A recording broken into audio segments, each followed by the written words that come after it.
Ayan mga kapatid, magandang araw po sa inyong lahat at narito naman po ako upang may tuturo ng mga orasyon sa inyo ng libre.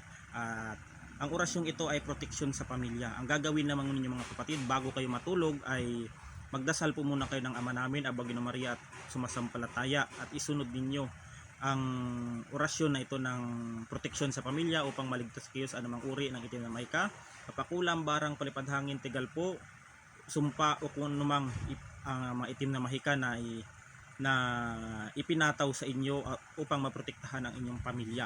At isusunod po ninyo ang dasal na ito, ayan, na O Diyos Adonai, ako po ay maligtas sa lahat ng mga itim na mahika, sa mga lakad, at maiwas ako sa lahat ng kapanganiban at ang aking buong pamilya.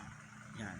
At isunod ang orasyong ito ng 108 times at yun din ay imamantra ninyo ng 108 times na beses sa rosary. Yan po, at ilalagay ko ang orasyon dyan sa taas mga kapatid, at hanggang dito na lang at God bless us all.